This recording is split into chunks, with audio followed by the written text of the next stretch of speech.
So I think now we'll proceed to official and serious business, if you allow me to. So the current session is all about having a conversation with decision makers. As you saw, my distinguished task force member, they previously shared a couple of insights from the different sessions. And you can really feel like making sure that our word is shared to decision makers do make a difference. Today we have the honor to have this conversation with two ministers. One of them already here, and the other one will probably join us very soon. And then I have the honor to introduce His Excellency Minister Sigurður Ingi Jóhannsson, who is the Minister of Transport and Local Government in Iceland. Prior to this position, he served as Minister for Nordic Cooperation, as Prime Minister, and he was a very active and engaged parliamentarian and politician. Under his leadership, we have to acknowledge that there's been some tremendous achievement and improvement which occurred in the transport sector in Iceland. Welcome, Excellency, Mr. Minister.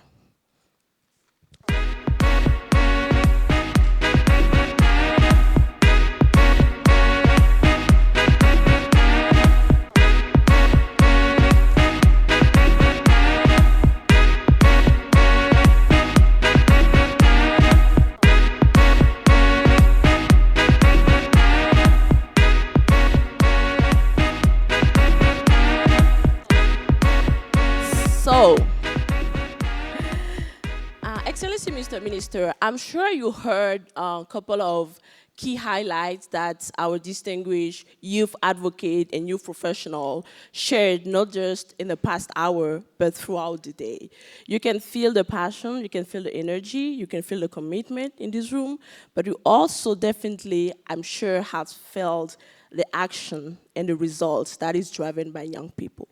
So my first question, basically the question is all about how do you, as a leader, as a prominent leader in your country and your continent, in order to get better policies and create a sense of ownership among young people, how are you advancing intergenerational dialogue, partnership, meaningful, really meaningful youth engagement across political structure to ensure that road safety issues are addressed now, tomorrow, with young people and by young people? Thank you. May I first say that I'm honored to be here, and this conference is it's much more livelihood in this conference and those conferences I often content. so I like that.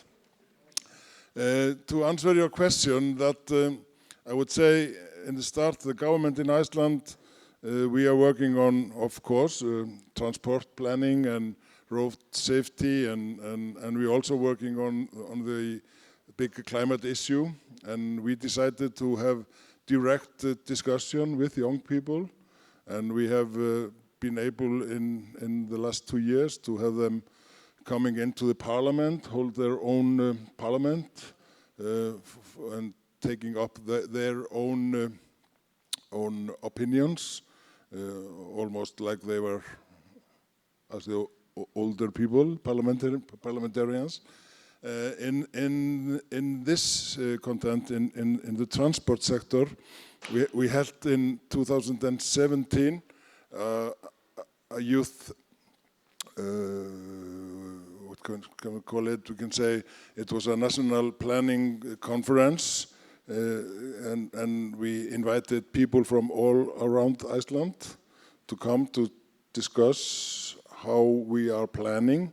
We were starting a plan for the next 15 years, and then we take this discussion up with the young people, and most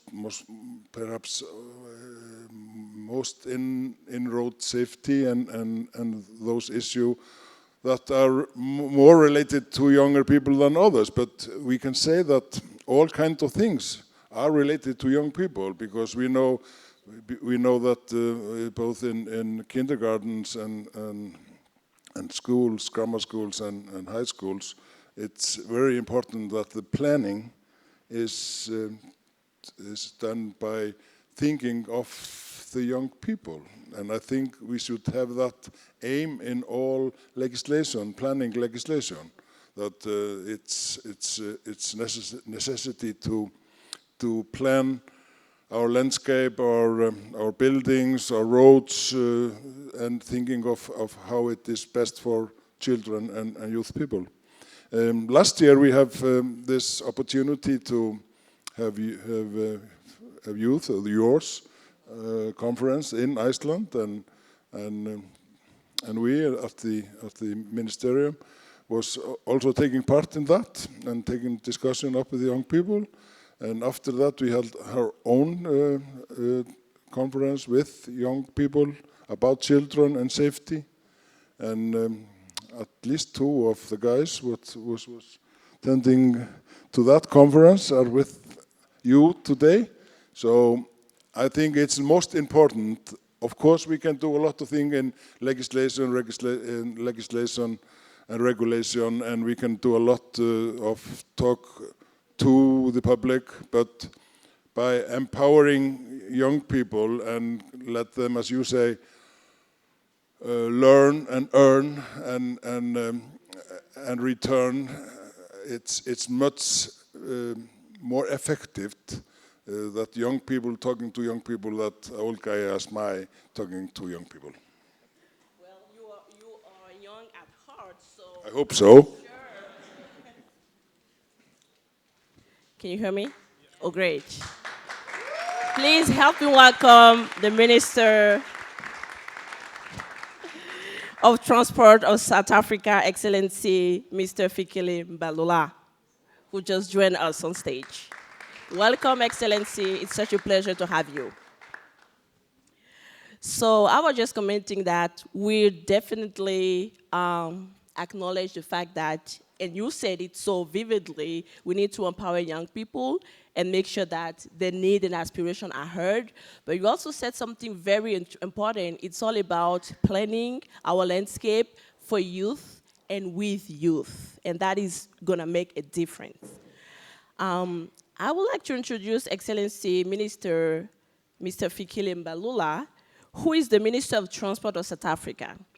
He served as both Minister of Police, Minister of Sport and Recreation, and was a former lead of the African National Congress Youth League. As you can heard, he was an outstanding international youth advocate a couple of decades ago, and he remained young at heart. He successfully led proeminent and significant initiatives in the transport sector in South Africa. Welcome, Excellency. Thank you. So because this is going to be a very fast-paced and fireside conversation, the question that I would like to ask you, Excellency, is all about youth participation. How are you currently working to improve policies which create ownership among young people, which establish intergenerational dialogue and partnership with young people, but most importantly, which position young people within a political structure to address road safety issues with young people, by young people, and for young people? Excellency, you have the floor. Okay. Thank you very much. My apologies, Minister, and the dialogue as a whole, and the moderator. We just arrived from South Africa just now, so we had to refresh and move straight to here. In my life, we dealt with young people in politics and also in general, and formulated youth policies and a big youth development platform in South Africa that define how the youth interact with the state, play their role post-apartheid in South Africa in various areas, and also in their own economic development. And the biggest platform for the youth, which in South Africa we have not succeeded to massify, is National Youth Development, National Youth Service, which is important because South Africa is affected by what we call disengaged youth. Those who drop out even at high school level, and then those who can't realize their dreams suffer from hopelessness because of early teenage pregnancy and all of that. And then they found themselves in the streets and not doing anything. And up to now, in terms of youth policy, we seek to bring into curricula, if you talk about issues of safety, nurturing, training of young people at school level to ensure that when you leave school at high school level, you are able to drive. You are able to understand your relationship with a car. What is it that is it all about in the mode of transport? So there's various initiatives with foundations that we undertake broadly, civil society in the Republic, non-governmental organizations, and foundations that are named after reputable individuals in our country to partake in the mass movement of mobilization of our people for safety. And we pride ourselves this past festive season, which is the biggest peak in terms of people taking time to go on holidays and all of that, to reducing road carnage with 10%, which is what we set for ourselves. So we are doing everything in our power to ensure that road safety becomes a pinnacle point and a key strategic pillar of our work in the Republic of South Africa. Thank you, Excellency. I think it's crystal clear, and the Minister actually highlighted that how using tools and strategy through the National Youth Service can also be a great and unique opportunity to empower young people, but also involve them in decision making, especially in the safety sector. Today it is all about you. That's the reason why I would like to send a microphone back to the audience with the help of my amazing distinguished task force member. I would like to please beg you, because we don't have enough time, to please go straight to your question, your name, your country, and your question, your name, your country, and your comment. Let's make sure that our question is clear and targeted to each or the other ministers. I count on you. Thank you.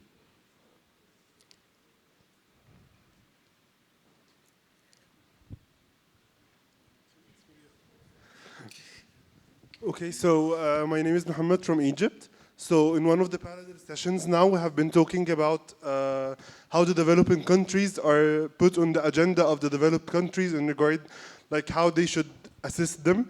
So for example, how developing countries or low and middle income countries are put on the agenda of the developed countries in regards on assistance for road safety. Like how the developed countries are aiming to help the developing countries.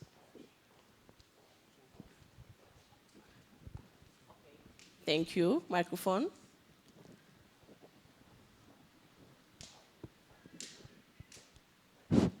Thank you. My name is Simon Patrick Obi from Nigeria. Road traffic crashes is the biggest killer for young people globally. Yeah, my question to you, Minister, is before then, what we've seen that is in different countries is that young people are hardly engaged in policy formulation and issues of road safety. We see that a lot happening in different countries, especially my country, Nigeria. So my question is, in your cabinet or in your committees on issues of road safety, do you have young people involved? And if yes, how many are they? Thank you. Thank you. Microphone. We may take one. Your Excellencies, good afternoon. My name is Masijo and I come from Uganda. I'd love to ask a question on sexual harassment. That is what many of us experience on the road. It makes our movement very unsafe. So I'd like to ask our honorable ministers, do we have people that are trained in gender, maybe gender specialists, in driving, maybe driving schools, Because, like my friend Obi mentioned, you see, these cars are, say, used for kidnapping people, and in maybe even 24 hours, you have not gotten a car back. Okay, those are now two things. There is gender issue, because we have sexual harassment, and then we have cars getting lost and they cannot be traced. I don't know, are they on road when they're registered or they are not registered? Okay, thank you. One more hand. Yes, let's go back there. Okay, thank you so much. My name is Natasha Mwansa. I am from Zambia. And for me, really, my question is just around best practices, because you're both ministers and you've been working for the government for quite some time. So when we want to raise urgency around the issue of road traffic accidents, what's the best way for us to actually firstly have you hear such issues? Maybe not the two of you, but then your fellow colleagues. And then also the second thing is, what's the best way for us to actually raise a cry for action, and what's the best way to actually make you act on such issues? So for me, I just want to learn best practices that have worked before from other young people and other issues, and how can we apply that to this particular situation? Thank you. Thank you, awesome. So this is the first round, and we may do a second round if we have time, and my colleague will let me know if I have this flexibility. But I would like to come straight back to His Excellencies, and I may need one more microphone if I can have some help to His Excellency. And then I will just go ahead with the questions that have been asked. We will try to fit into few seconds to few minutes instead of answer, and we'll see what we can take out of that. So the first question was about how do developing countries, agenda in terms of road safety can somehow not merge with, but go along with developed countries' own agendas. Well, of course, there are quite differences in the world, and I believe you have already known that it's quite different from one country to another amongst you, and you are trying to learn from each other, and that's the way we are also doing in the government. We are learning, as the last question was also, how the best practice is. We here in the Scandinavian countries, we have a lot of cooperation between our countries, and we do a lot of, especially in Iceland, coming as the smallest country with only 360,000 people, and a lot of other are living in the other countries, Sweden, Denmark, Norway, and Finland. We are learning a lot from other Scandinavian countries. Together are the Scandinavian countries doing a lot of work in the developing countries to help them to give our best practice and our best knowledge to them as well. So I think I can answer that. It's okay. On a governmental level, we are doing the same thing you are doing here today. Okay. We are learning from each other. Okay, awesome. So the power of cooperation and making sure that lesson learned both ways and positive lesson learned both ways are shared. Excellency, you want to share any insight on that? It is difficult to address a topic that is all over. Because when we essentially talk about road safety, it is for society in general, and it does not have youth targets. Whereas we understand that the majority of people will be exposed to cars and driving will be young people, but the target for young people start at school level, particularly exposing them to road safety initiatives and so on. You cannot address road safety without looking at the total infrastructure. Roads that are well built, and but equally you cannot address road safety without talking about law enforcement and the rule of law. It's a cornerstone of all of this. But you cannot talk about road safety, you don't talk about civil society mobilization, what I call social compact between governments and society. There you've got public transport. There you've got civil society organizations and all of that coming in the social compact with governments in terms of law enforcement and what is our responsibility. But equally, the role of government in defining the laws and ensuring that its citizens do participate. For instance, in South Africa, we've got the biggest challenge of unregulated driving schools. We don't have a policy on that. And whereas young people must actually find a platform, practical platform of being exposed to driving and road safety in the driving schools. So we are in the process of regulating that particular environment, which is important. So there's no government that can win road safety initiatives without working with society and the youth in particular. Majority of young people, we're talking north and south. We're coming from the south, we're a developing nation. Majority of our youth in the country where I come from will not be exposed to driving unless being, supported by the state. Whereas in the developing nation, you've got many options. In fact, driving, I think, is not your priority because you've got means of mass transport, trains, everything, all right? We don't have that. Our people depend on cars. We've got more cars, more than means of public transport, hence congestion on the roads and all of that. And to eliminate that, we're saying we're moving people and goods off the road to rail. That's what we're implementing now in South Africa as the biggest policy of our time, because more cars, heavy transport on the road causes congestion and accidents. But over and above that, it does not take away the right enshrined in the Constitution of everyone to own a car and to drive. And once you own a car, what comes with that? It comes with the responsibility of obeying the laws, ensuring that we don't drink and drive. We are very hard on that in South Africa. And if you are found to be drinking and driving, we're going extra penalties on that. And that is what we're currently doing. Now, in conclusion, I'm just trying to say that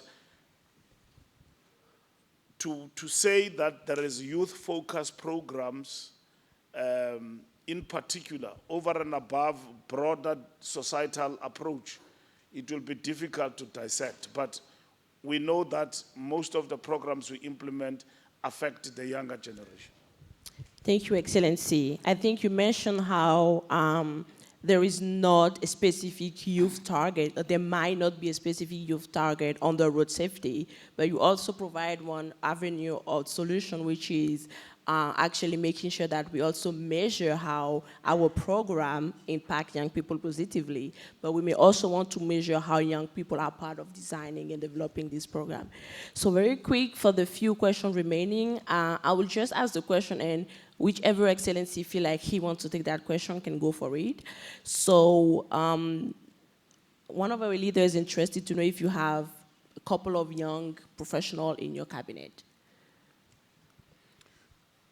Well, how young? Young. Of course, we have young people, but Yeah. not perhaps in the cabinet, but in those boards where we are taking up the discussion, there are young people as well. Okay.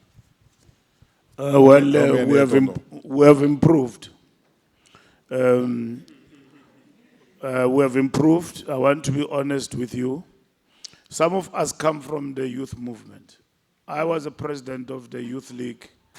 My relationship with Sweden comes from the days of Social Democratic Party. And I was here for some time over the years. And I was the president of the International Union of Socialist Youth. And the person who replaced me in that position was the Prime Minister of New Zealand, Jacinda Ardern. She was my deputy. And most of the Secretary Generals of the International Union of Socialist Youth I served with came from here. So I'm an old youth. Young at heart. Yeah, so not at heart, old youth. So my ascendancy to responsibility of government, from starting with Deputy Minister of Police and coming back to be Minister of Police, Minister of Sports and Recreation in South Africa, and now Minister of Transport, was because of my youth participation. And that's it. That whenever we arrive, we bring a vavavoom. Things do happen, razzmatazz, stuff like that. We do have young people in our cabinet now, especially women, in top positions. Our Minister of Communications and Telecoms is youth and a young woman. SMMEs, Minister of Tourism. Others is old youth like me, you know. But society is getting younger globally, and South Africa is not isolated from the rest of the world where young people claim their space. But that space is not hereditary, it's not given. Young people must prove themselves that in positions of responsibility, they can perform. One of the youngest cabinet ministers in the Republic of South Africa is a Minister of Justice and Correctional Service, very young. Now, when you talk about justice and correctional service, it links to the aspect of the rule of law, prosecution, and all of that. So if it does well, you inspire confidence. The world presidents are becoming younger, except in the African continent. We have not cracked it. But we're coming.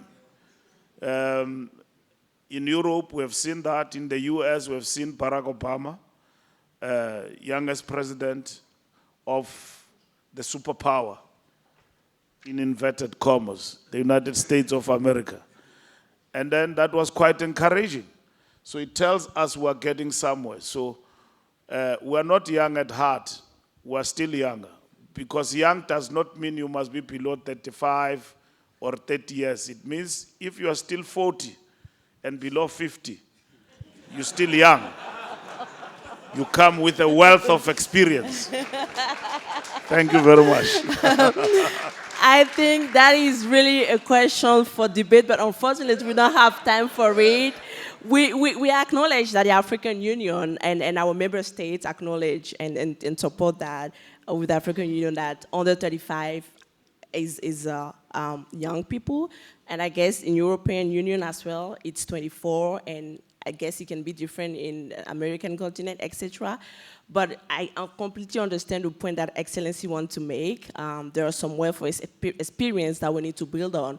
But also I really want to emphasize on the fact that young people has already proven that we are able. Didn't we? Oh, yeah. Didn't we? Didn't we prove that we are able? Viva young people. So I really think that our policymakers who have a lot of experience should also take this opportunity to build some more intergenerational dialogue and partnership and spaces where, while learning from your extensive, massive, tremendous experience, we can also show what we as young professionals we're already bringing on the table. One quick question, because I know the police time is making some signs that we have to move on. There was a question about sexual harassment in the whole transport arena, but also making sure that gender-sensitive training is provided to leading actors of the transport sector. What is your perspective on that, Excellencies? Well, it's issue that we are quite keen on talking to in Iceland. We appreciate the equal rights of all gender very much, and we know that in the transport sector it's more men than women. We can see that, and we have been trying to change that in aviation. It's going quite good. Also on the roads, it's more difficult on ships, and we are a sailor nation, so that's been more problematic.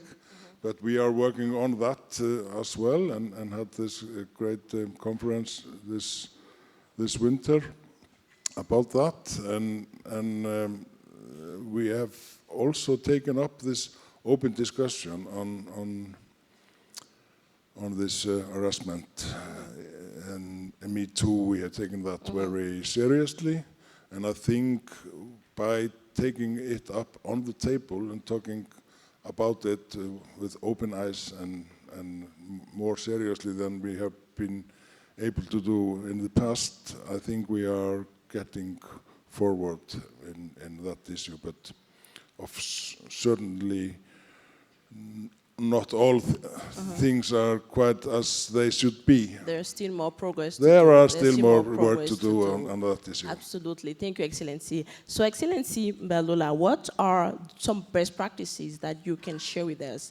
I know South Africa is in so many domains leading the way in such a positive way. All Africans are proud of what South Africa is doing, but all Africans are also proud of what the other countries are doing. But because you are the only African minister here, there are definitely some great and positive things going on in South Africa that the world needs to know.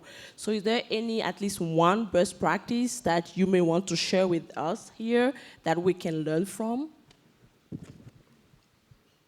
Yeah, no. One best practice is the practice of social compact. You will not win road safety alone as government. Is to involve society in that and tap on the energy and innovation of young people. Okay. That is very important. And I think that's what we're doing in South Africa, and that's why we register big milestones in fighting the carnage on the road. Our people are dying in numbers, but taking from the peak of the festive season, we've been able to showcase that working with the people through social compact does assist to bring down the numbers and raise the consciousness of the people to participate in this. And over and above that is interaction with law enforcement.